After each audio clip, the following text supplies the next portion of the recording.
Madame, Monsieur, bonjour. Bienvenue dans votre journal. À la une de cette édition, héritage sankariste, le chef de l'État, le capitaine Ibrahim Traoré, réaffirme la continuité de l'idéal révolutionnaire. À l'occasion du 43e anniversaire de la Révolution démocratique populaire du 4 août 1983, le chef de l'État appelle à poursuivre la quête de souveraineté et de développement endogène.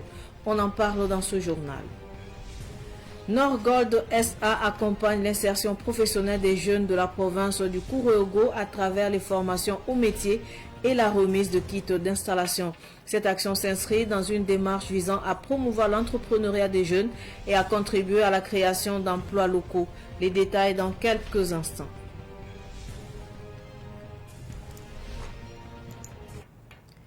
En ce jour anniversaire de la Révolution démocratique populaire, Samuel Moko nous replonge dans l'histoire.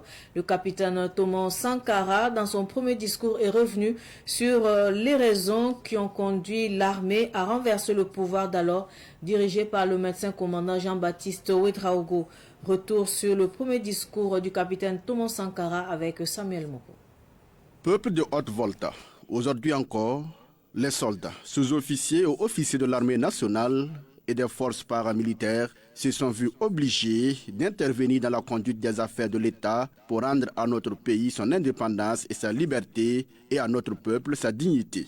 C'est en ces termes que le capitaine Thomas Sankara a introduit son tout premier discours après le coup d'État qui a renversé le pouvoir de Jean-Baptiste Ouedraogo et le tout nouvel homme fort du pays de justifier la prise du pouvoir. En effet, les objectifs patriotiques et progressistes qui ont justifié l'avènement du Conseil du salut du peuple, CSP, le 7 novembre 1982, ont été trahis le 17 mai 1983, soit seulement 6 mois après, par des individus farouchement hostiles aux intérêts du peuple voltaïque et à ses aspirations à la démocratie et à la liberté, a justifié le jeune capitaine de 34 ans avant de poursuivre. Aujourd'hui, 4 août 1983, des soldats, sous-officiers et officiers patriotiques et progressistes ont ainsi lavé l'honneur de notre peuple et de son armée et leur ont rendu leur dignité, leur permettant de retrouver le respect et la considération que chacun, en Haute-Volta comme à l'étranger, leur portait. Le capitaine Thomas Sankara n'a pas manqué de signifier au peuple voltaïque la trajectoire des nouvelles autorités du Conseil national de la Révolution qui viennent de renverser ce qu'il a appelé le fantomatique régime du CSP du médecin commandant Jean-Baptiste Ouedraogo. L'objectif est de redonner au voltaïque sa dignité, son honneur et son indépendance véritable. Et la révolution ne peut pas atteindre ses objectifs sans l'accompagnement populaire. Conscient de cela, le capitaine Thomas Sankara lance ce message au peuple. Je le cite. Le Conseil national de la Révolution appelle chaque voltaïque, homme ou femme, jeune ou vieux, à se mobiliser dans la vigilance pour lui apporter son soutien actif. Le Conseil national de la Révolution invite le peuple voltaïque à constituer partout des comités de défense de la Révolution CDR pour participer à la grande lutte patriotique du CNR et pour empêcher les ennemis intérieurs et extérieurs de nuire à notre peuple. Fin de citation. L'homme du 4 août 1983 reconnaît que son pays ne peut pas vivre en autarcie. Il tend la main aux autres pays du monde, mais avec des conditions claires. Le Conseil national de la Révolution n'est dirigé contre aucun pays, aucun État ou peuple. Il proclame sa solidarité avec tous les peuples, sa volonté de vivre en paix et en bonne amitié avec tous les pays et notamment avec tous les pays voisins de la Haute-Volta, a dit le tombeur de Jean-Baptiste Ouedraogo. Avant de terminer son discours, le capitaine Isidore Noël Thomas Sankara, né à Yako dans le Passoré, a tenu à insister sur les objectifs du nouveau régime. Je le cite. La raison fondamentale et l'objectif du Conseil national de la Révolution, c'est la défense des intérêts du peuple voltaïque, la réalisation de ses profondes aspirations à la liberté, à l'indépendance véridique et au progrès économique et social. Fin de citation. Je le disais dans les titres, le président du Faso réaffirme son engagement dans la continuité de l'idéal révolutionnaire du capitaine Thomas Sankara. À l'occasion du 43e anniversaire de la Révolution démocratique populaire du 4 août 1983, le capitaine Ibrahim Traoré a rendu hommage à Thomas Sankara, qu'il présente comme l'artisan d'une vision fondée sur la souveraineté, les valeurs nationales et le développement endogène. Dans son message, le chef de l'État estime que la révolution progressiste populaire reprend aujourd'hui le flambeau de cet héritage. Il affirme que son ambition est de consolider les bases d'une nation fière, souveraine et résolument tournée vers un développement endogène. Le président du Faso, le capitaine Ibrahim Traoré, appelle enfin les Burkinabés à s'engager dans la guerre de libération qu'il dit mener afin de poursuivre l'œuvre des pionniers de l'émancipation africaine. Offrir des perspectives d'emploi aux jeunes à travers la formation professionnelle, c'est le pari de Norgold SA qui a permis à plus de 800 jeunes de la province du Kourouégo d'acquérir des compétences dans 14 corps de métier. Ces jeunes ont également reçu des kits d'installation, moyens nécessaires pour lancer leurs activités. Retour sur la cérémonie de remise de kits d'installation avec Daouda Yameogo. Le sourire est visible sur les lèvres de Félicité Ilboudo. Après 2 mois d'apprentissage en restauration, la jeune dame repart avec un kit d'installation qui lui permettra de démarrer son activité génératrice de revenus. Avec la formation, je pourrais s'occuper de moi-même, de ma famille et d'autres personnes. On nous a appris beaucoup de choses. À préparer le riz gras, le riz sauce, comment faire pour cuire la viande et griller le poisson. Il y a beaucoup de choses qu'ils nous ont appris là-bas.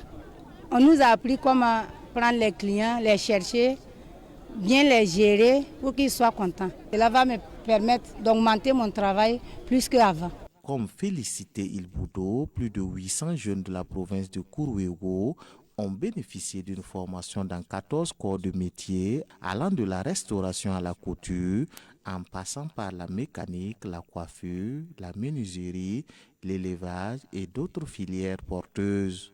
Et selon le directeur pays de Norgold SA, l'objectif est de favoriser leur insertion socio-économique et de promouvoir l'entrepreneuriat local.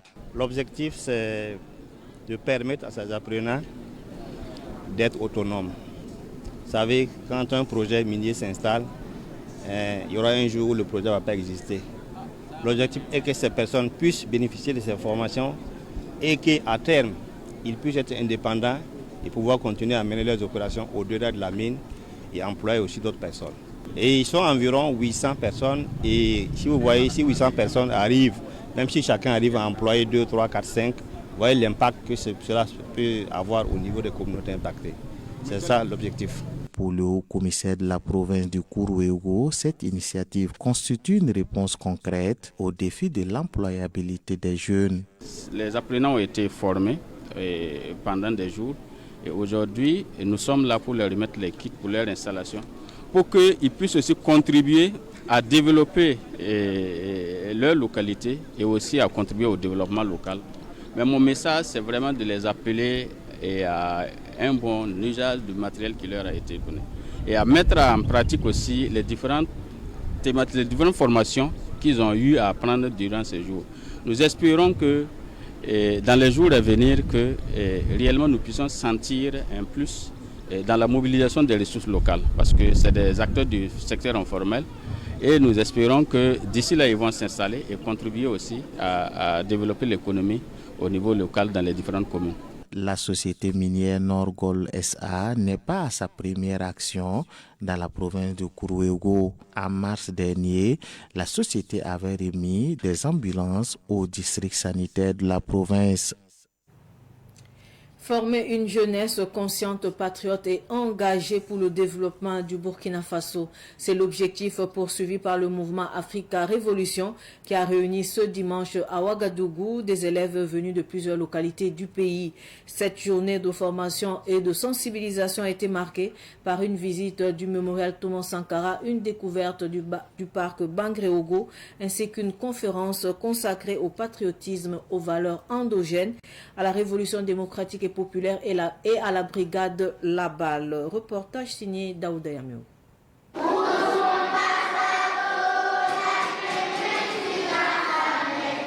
Le patriotisme, le civisme, l'intégrité, l'honnêteté et la solidarité sont des valeurs que les panélistes du mouvement Africa Revolution ont inculquées aux enfants à l'université Joseph Kizerbo. Le président du mouvement Africa Revolution a, dans son message, appelé les enfants au respect des aînés et des valeurs de la RPP.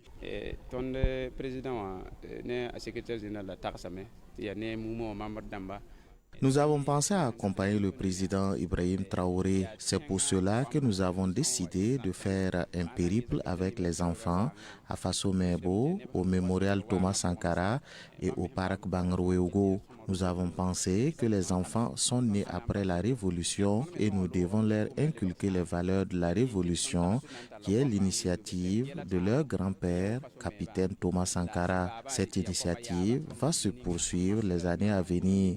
Cela vise à perpétuer la lutte du capitaine Thomas Sankara. Nous appelons tous les Burkinabés à prendre à bras le corps la question de l'éducation des enfants.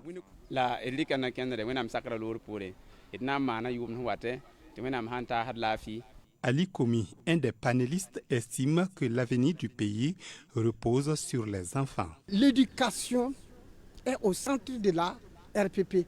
Donc, c'est surtout axé sur l'ordre.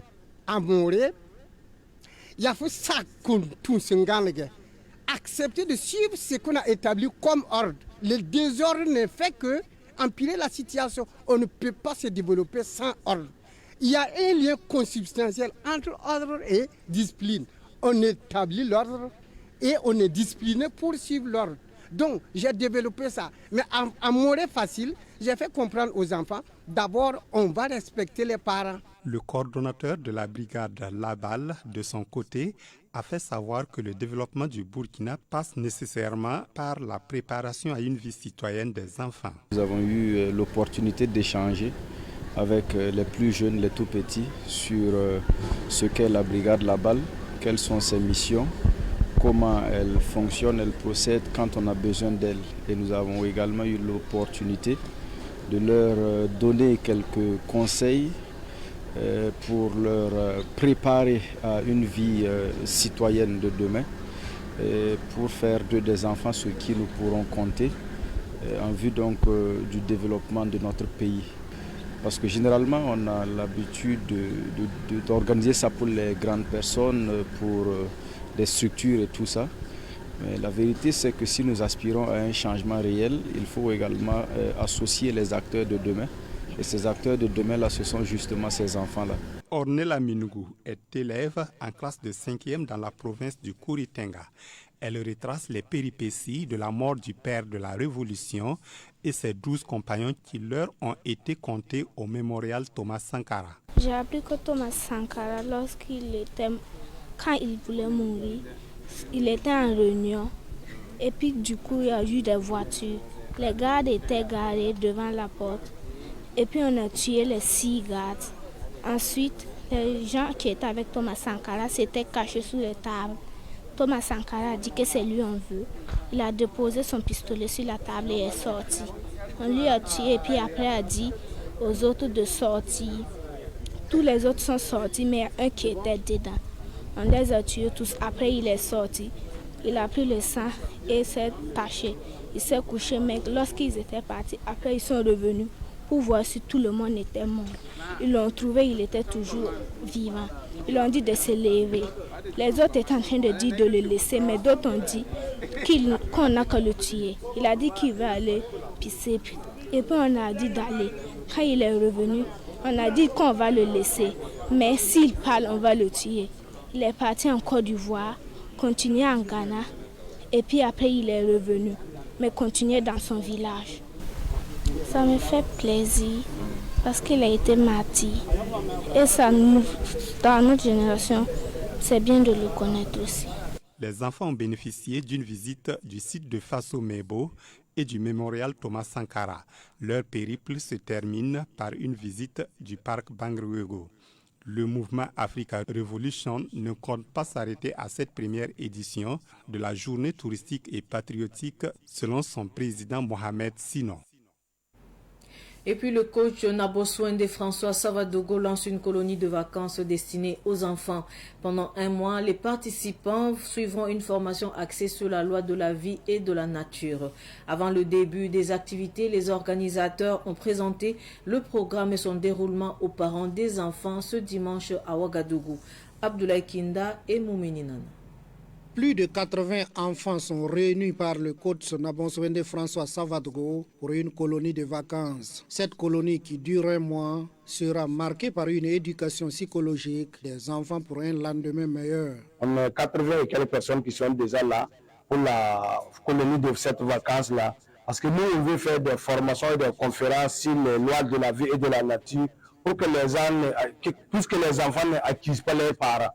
Des fois, les enfants accusent leurs parents parce qu'ils ne connaissent pas les lois de la vie. S'ils connaissent les lois de la vie, ils ne peuvent plus accuser leurs parents, ou bien leur famille, ou bien leur nation, ou bien leur société. Voilà l'idée. Comme le veut le coaching, une rencontre a eu lieu avec les parents des enfants pour qu'ils s'imprègnent du programme. Nous, on veut que les parents viennent voir le programme que nous allons faire dans la durée de cette colonie de vacances qui a un mois. Et nous allons leur montrer tout ce que nous allons faire dans le parcours de 7 mois-là, le programme. On doit leur montrer le programme que nous allons donner les enfants. S'ils sont d'accord, ils laissent les enfants avec nous. S'ils ne sont pas d'accord, ils pouvaient partir avec les enfants. C'est pour cela qu'on a dit qu'on est transparent pour que les parents viennent voir ce que nous voulons donner les enfants réellement, ce qui va se passer. Les parents des enfants disent faire confiance au coach Naboswende et ils attendent beaucoup de lui. Ce que mes parents m'ont appris là, j'ai l'impression que je n'ai pas réussi à inculquer ça à mes enfants. Et quand j'ai écouté le maître à Savan FM, j'ai dit bon voilà, quelqu'un qui pourra peut-être faire mon affaire. Et donc c'est tout ça qui m'a donc amené à donc inscrire les enfants, ces 2 enfants. À la sortie donc de cette colonie-là, que les enfants là puissent avoir le respect du plus vieux, du papa, de la maman, du voisinage. Et présentement, on constate que ce n'est pas le cas dans plusieurs familles. Au cours de cette colonie de vacances, les enfants visiteront aussi des usines en installation à Tenkotogo. Dans le programme, on va visiter plus de 4 usines dans le mois, parce que tous les 4 usines, c'est nous qui l'avons construit, c'est moi-même qui l'ai construit. Et aujourd'hui, on a une usine qui est en train de construire, qui est en installation actuellement, que j'ai fait venir les Chinois qui sont là pour faire cette usine-là pendant 3 mois. Et pendant ces mois-là, on va aller dans l'usine-là, regarder comment on installe une usine, parce que les enfants doivent être des gens qui vont faire des usines à l'avenir. Notons que ces enfants, au nombre de plus de 80, seront formés et éduqués sur les lois de la vie et de la nature. Actualité sportive de ce journal. La 2e édition du tournoi inter-arrondissement de Grand Ouaga a été officiellement lancée hier sur le terrain de Wayalgan. Le match d'ouverture a opposé l'arrondissement 10 de Ouagadougou à la commune de Saba. Retour sur ce match avec Samuel Mo. L'équipe venue de la commune de Saba a dicté sa loi à ce match d'ouverture face à l'équipe de l'arrondissement 10 de la commune de Ouagadougou. Score final 3-1. À travers ce tournoi inter-arrondissement du Grand Ouaga, le promoteur veut cultiver la cohésion sociale tout en invitant la population à soutenir la révolution progressiste populaire proclamée par le président du Faso, le capitaine Ibrahim Traoré. Compétition inter-arrondissement pour Kinkedam Grand Ouaga. Bon, c'est la cohésion sociale, fraterniser ensemble, vivre ensemble, voilà, pour que les jeunes, les arrondissements et les communes, pour fraterniser et puis cohésion sociale. On demande l'accompagnement de toutes nos autorités et l'ensemble de la population pour le bon déroulement de la compétition. Pour ce match d'ouverture, le Wayalgan Nabatanga n'a pas voulu se faire compter l'événement. Dans sa prise de parole, il a apprécié positivement l'initiative du El Hadj Issa Kanazoe qui, à travers ce tournoi, exprime son soutien à la dynamique enclenchée par le chef de l'État. Même son de cloche, c'est le représentant du président de la délégation spéciale de la commune de Ouagadougou qui a loué l'idée du promoteur d'élargir le tournoi à toutes les communes du Grand Ouaga. La commune avait un tournoi qui regroupait les jeunes de Ouagadougou. Aujourd'hui, ce tournoi n'est plus actif. Donc, trouver quelqu'un qui prend la relève, qui initie des activités pour aider les jeunes à mieux, en tout cas, se faire valoir sur le terrain, c'est vraiment quelque chose à encourager. Et le camarade PDS voudrait adresser ses félicitations et ses encouragements aux promoteurs. Et l'autre chose, c'est d'encourager les jeunes à faire vraiment du fair play. C'est un cadre qui leur est offert pour qu'ils puissent en tout cas se mesurer entre eux. Et le camarade PDS souhaite que le fair play puisse être le maître mot et qu'à la fin, vraiment le meilleur remporte le tournoi. 11 arrondissements compétissent à ce tournoi qui se joue désormais tous les week-ends au terrain Omnisport de Wayalguin. Après le coup d'envoi, il faut attendre le 27 septembre prochain pour la grande finale du tournoi inter-arrondissement du Grand Ouaga. CAN féminine Maroc 2026. Avant de clore cette édition d'information, les étalons dames disputent ce soir un match décisif après une défaite face à la Côte d'Ivoire, puis une victoire contre la Tanzanie. Les étalons dames affrontent les Banyania de l'Afrique du Sud à 20h temps universel à Casablanca au Maroc pour leur troisième et dernier match de la phase de groupe. Une victoire leur ouvrirait les portes d'une qualification pour les quarts de finale de la Coupe d'Afrique des Nations féminines. Ainsi s'achève ce journal. Merci de rester fidèle au programme de Savane TV. Au revoir.